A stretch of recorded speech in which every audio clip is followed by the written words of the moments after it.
Hello everyone, and welcome back to Dragalia Foundry, a fan channel where everything Dragalia Lost can be found. Today I'm going to be taking a look at Fire Emblem Heroes. You may know that I already play this game, but I decided to create an alt for this channel, and my reasoning here is twofold. One, on the off chance there's ever any crossover event, I want to have this alt available to just accumulate orbs and be able to summon for a crossover event in the future. But two, I also want to take a look at the different resources in Fire Emblem Heroes and try to assess what the equivalent is going to be and what we can learn from that about Dragalia Lost. So let's get into Fire Emblem Heroes. Like I said, this is a completely new account. In my main account, I've played since launch. I play pretty regularly. I bounce between tier 20 and tier 19 or tier 21. I've only been in tier 21 once. And honestly, I tend to stick in tier 20 unless I don't put a lot of effort in that week. Your orders. Since this is going to take some time to update, I'll cut this out and be back once we're in the game.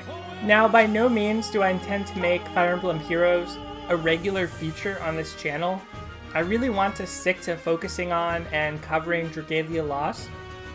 But I will say that besides crossovers, it might be fun to check in once in a while to this account and see how it's progressing. So let me know if that is something you're interested in, and we can have that as sort of a guide-in as bonus episodes. That's kind of how I feel about this video. My goal is to create 3 or 4 videos during the week each week. This is just a bonus video. If you're not interested in Fire Emblem Heroes or haven't played it, don't worry, it's not going to be something regular on the channel. But anyway, it looks like we've got the opening movie now. So let's go ahead and watch this. It's been a long time since I've seen this. I'm hoping we also get an opening movie for Dragalia Lost.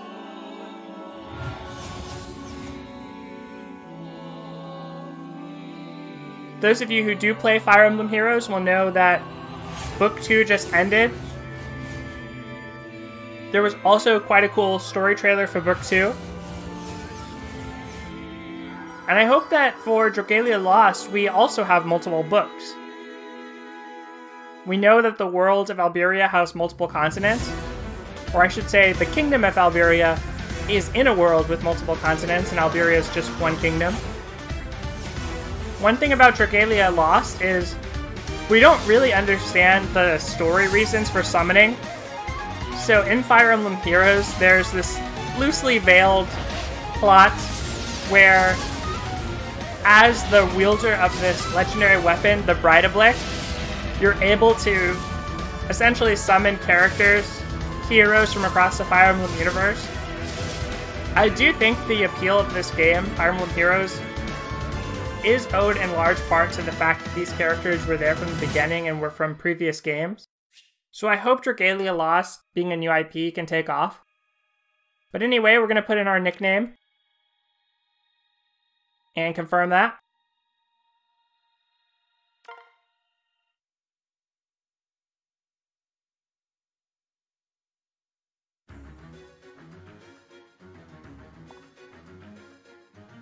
And now we have a few tutorials to go through.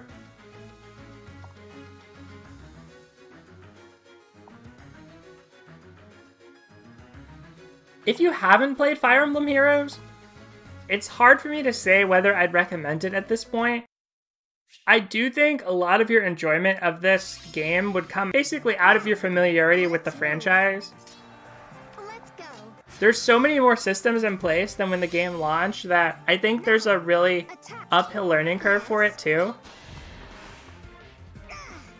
For that reason, of course, I think Dragalia Lost is at a perfect jumping in point.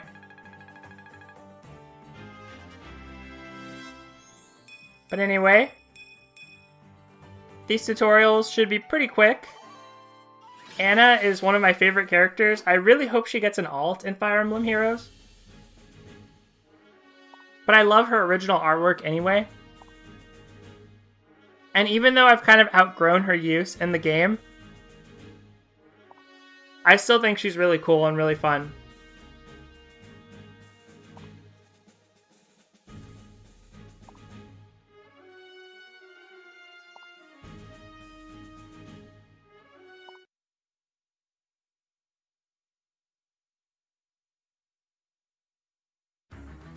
Okay, next tutorial.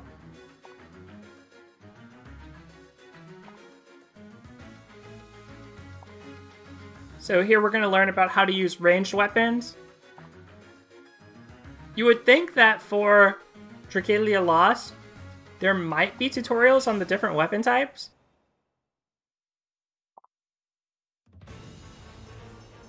And of course, since a lot of the story characters that you'll get are of different weapon types, that could be one way they do it. Alright, so we have Takumi. When using a bow, So originally, I think free players used to get a character called Virion. And I don't remember if we had this tutorial back when the game first came out last February, but Virion was your free archer. And now Takumi is a much better free choice because at 5-star rarity he has a very valuable skill called Close Counter. And he also has a legendary bow.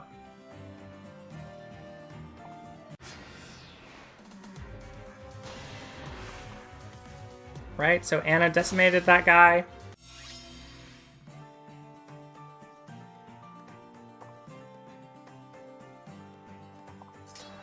let's go. And we're going to wrap this up with Anna's special move. I did also try looking into Grand Blue Fantasy because that being developed by Cygames, whereas Fire Emblem Heroes is developed by Intelligent Systems, I do think that Grand Blue Fantasy might be a little bit closer in terms of its rewards and resources to Dragalia Lost.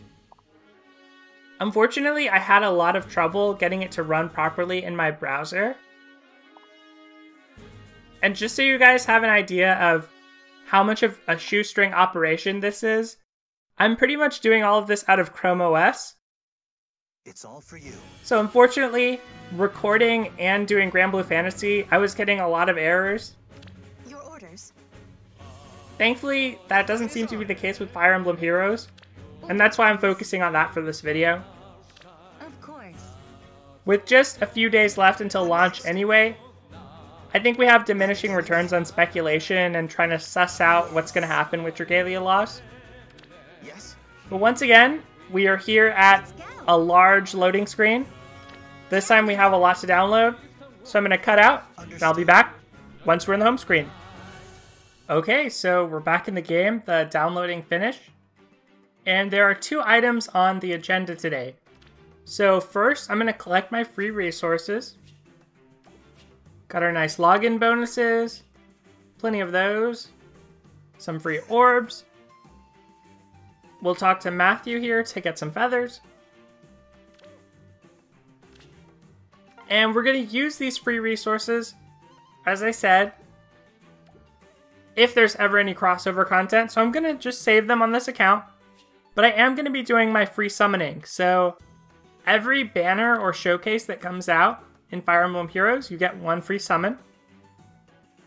These first 2 are for specific characters. So we're going to come back to those since they're guaranteed summons, in case we happen to pull any of those characters beforehand.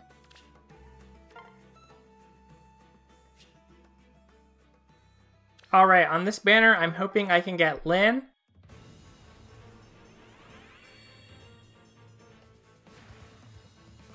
That smoke means it's a 4 or 5-star unit. And it's going to be a 4-star Gordon. So Gordon isn't the greatest. He does have Brave Bow and he has Vantage. So early on, before skill inheritance was really a thing, Vantage was very intimidating and Brave Bow was very good.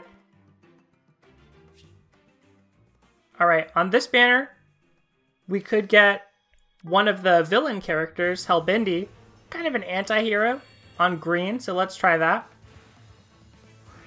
It's a 4 or 5-star, which is good. But we're going to get a 4-star Libra. Libra's a recent character. Not bad.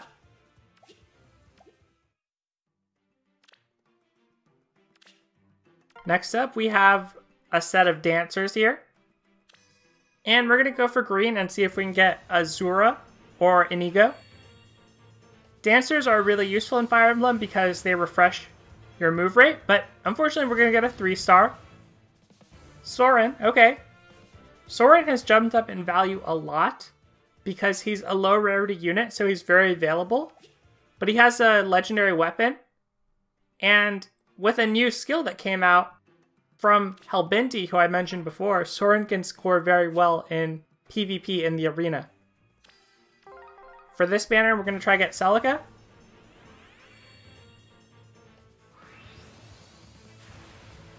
And it's another 3-star. Eliwood. Okay. I love Eliwood. He was from the first Fire Emblem game I ever played, but I don't love the artwork. He's not the greatest unit. And lastly, we have this Snoring Dust Banner. Okay, so if we go blue, we could get Ophelia or Silas. Colorless, we could get Nina. And red could give us Flora. I'm going to try blue just because there are 2 units there. And I do like Ophelia. She's one of my favorite characters from Fire Emblem Fates. And we're going to get the protagonist of Fates, Corrin. Corrin is not bad for a free-to-play dragon user. She can be a powerful debuffer. But looks like we didn't get any free 5-stars. I'm recording this so it's very transparent. This is what's available on this account, and as I go along and do these free summons, I'll try to record them so the next time we drop in, we can check it out. But for this guaranteed summon, I'm going to pick Veronica. The reason I'm picking her is she's just an awesome unit for clearing in-game content. And the colorless pool in Fire Emblem Heroes is kind of tied with the red pool as being one of the least desirable to spend actual resources in. So it's better to get her for free rather than try pull for her. Of course, because we got a 5-star, the game wants us to give a review, but we'll do that later. Next up, along the same lines, I'm going to pick Brave Lyn here.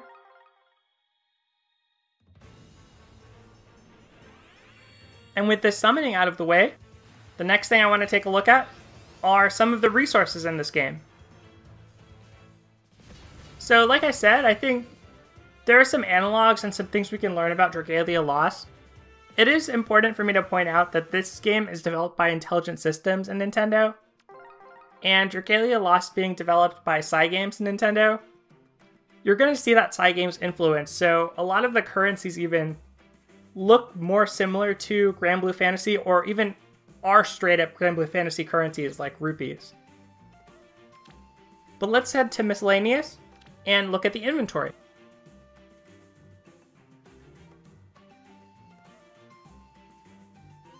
Alright, so don't get overwhelmed if you haven't played this game. There's a ton of resources here, but we're going to lump them into some broad categories. So first, all of these shards and crystals at the bottom are strictly used to level up heroes. So these are going to be similar to the bronze crystals that we've seen being used to level up the protagonist in Dragalia Lost. From my experience in Fire Emblem Heroes, these are not a super important currency. They're useful to have. They can make your life a little bit easier to level up your new heroes faster. But in general, you're going to want to level up your heroes through gameplay and missions or quests, because you're going to get loot from doing that. You're going to get mana. You're not just going to straight up level them up. So I wouldn't worry too much about these. These are not a super premium currency, and I don't think that crystals would be a super premium currency in Dragalia Lost. We know that they're dropped as loot from story missions. Next up, we have these badges. Now, these badges in Fire Emblem Heroes are used to forge sacred seals, which the closest equivalent is probably Wormprint in Dragalia Lost. They're basically skills that can be equipped across different characters. Again, badges are not really a premium currency, even though sacred seals are really valuable. So what I would say is for worm prints, we know that there's some way of leveling them up. Whatever item that is, when it comes to levels, that's probably not super premium. What is premium is merging more copies in, or otherwise promoting the rarity of those worm prints. So whatever currency we find out is used to do that, that's going to be the one that you want to really hold on to and use wisely. Next up, we have these elemental blessings.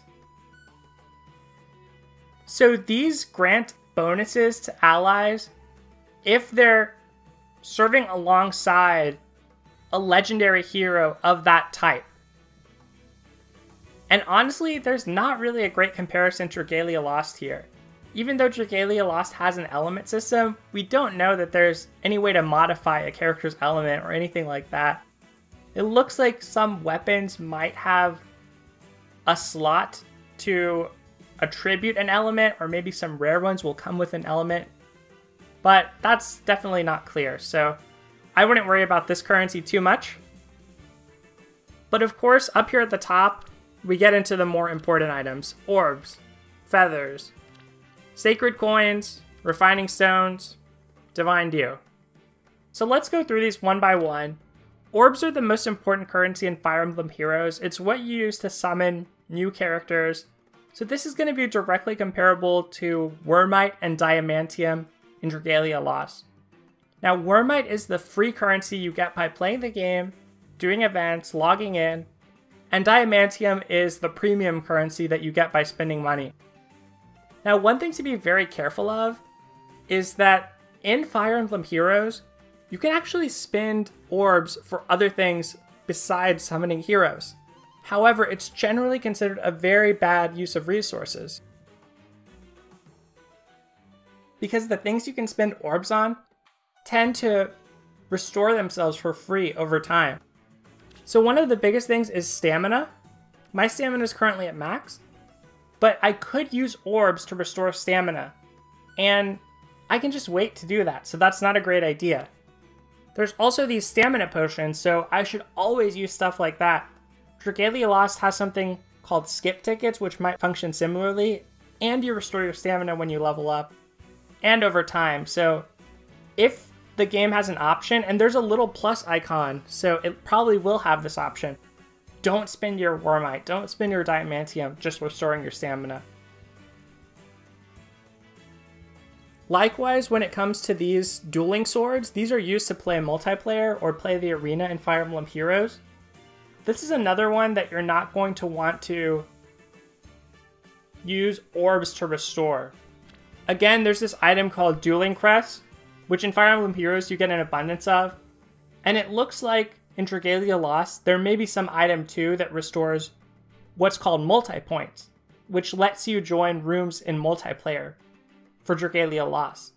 So if you are given an option to spin Wormite or spin Diamantium, just don't do it. Just use the multi-points that you have, that you get by leveling up, that you get through tickets or other means.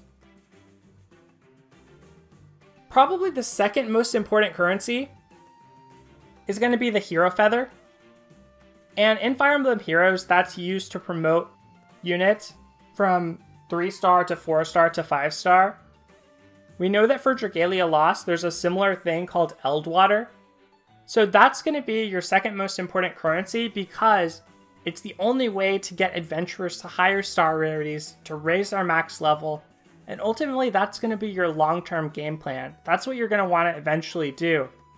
And I definitely encourage you to be thoughtful of how you spend that resource, and probably you're going to want to use it on your free characters to start with. So Ronzel, Cleo, Elisan, the protagonist. Because if that game is anything like Fire Emblem Heroes, they're going to be showing up a lot in quests. And in order to clear those quests, whether it's dailies, weeklies, or special events, you're going to want to make those characters as strong as possible to make that easy for you. Lastly, in this top row, there's Light's Blessing. This is an item in Fire Emblem Heroes that basically restores all your allies' HP, revives them, sets it to your turn, and lets you use your special attacks. I could see there being something like this if you get a game over in Dragalia Lost. If there is, it's fine to use that for harder challenges, but in Fire Emblem Heroes, if you have Zero Light's Blessing, it'll let you spend orbs, your premium most desired currency, to do that instead. So you never want to do that. If Dragalia Lost lets you spend Wormite to revive your characters, don't do it. This last row that we're going to look at, Sacred Coin, Refining Stone, Divine Dew, Arena Medal, and Arena Crown. These are all important auxiliary currencies, but they're things that came in later updates of Fire Emblem Heroes. So, Sacred Crowns are used to forge Sacred Seals, which again I said are sort of like worm prints. They're seals that can be equipped that provide a skill, and you can equip them across different characters and move them around. We don't really know what currency is used to promote worm prints in rarity, if at all. We think that maybe by merging in multiple copies, you can upgrade your worm prints to higher tiers. But it's possible there's going to be some other currency that's similar to this down the road. Likewise for Refining Stones, they're used to upgrade weapons in Fire Emblem Heroes. There's going to be a forge in Dragalia Lost. But again, we don't really know what resources use. We do see that whetstones, bronze whetstones, are used to level up weapons, but those are really going to fit more into the crystal and shard category down here. Those are not seemingly premium, you get them from missions, and again, leveling up is just something you can do by grinding. So I don't think that's really going to be comparable to the Refining Stone. That would be something that evolves your weapon into something totally different. Divine Dew, basically the same thing, but for legendary weapons. And then Arena Medals and Arena Crowns are accrued only through multiplayer. They have a limited use in Fire Emblem Heroes, but we'll see if Dragalia Lost has some type of multiplayer-only reward. I would think, given that there's raids, it probably will, but we don't know that yet for sure. Anyway, that's basically a tour of this inventory. Let's go ahead and head back to the home screen. And like I said, I'll keep you updated on what happens with this account. But for now, thank you so much for watching, and see you next time.